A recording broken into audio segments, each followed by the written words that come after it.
গঙ্গার নিচ দিয়ে মেট্রো সফর শুরু, জনসাধারণের জন্য চালু পরিষেবা। ঐতিহাসিক এই সফরের সাক্ষী হতে সকাল থেকেই উৎসাহী মানুষের ভিড়। জুড়ে গিয়েছে এসপ্ল্যানেড এবং হাওড়া স্টেশন।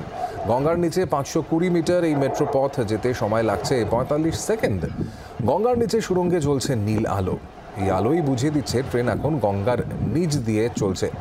এই রুটে হাওড়া ময়দান, হাওড়া স্টেশন, মহাকরণ এবং এসপ্ল্যানেড স্টেশন রয়েছে। হাওড়া মেট্রো স্টেশনটি পুরনো এবং নতুন কমপ্লেক্সের মাঝখানে। একই টিকিটে হাওড়া থেকে দক্ষিণেশ্বর এবং কবি সুভাষেও যাওয়া যাচ্ছে। Historical day for all of us. আর এইটা কলকাতার মানুষ কেন আজকে নিজে গর্ববোধ করছে যে হ্যাঁ, কলকাতা আমাদের দেখতে আসিস, গঙ্গা নিচে দিয়ে মেট্রো চলে। তো আর আরেকটা জিনিস, ট্রান্সপোর্ট সিস্টেমে একটা বিরাট পরিবর্তন এসে গেল। ট্রান্সপোর্ট সিস্টেমে এখন হাওড়া স্টেশনে নেমেই মানুষ ফিল করবে যে হ্যাঁ, মেট্রো তো পাবোই। আর আপনারা জানেন এইটা এসপ্ল্যানেডে এসে আমাদের কানেক্টিভিটিটা, পুরনো লাইন যেটা আছে, পুরনো সেকশন দক্ষিণেশ্বর থেকে কবি সুভাষ, সেখানে কানেক্টিভিটি হচ্ছে।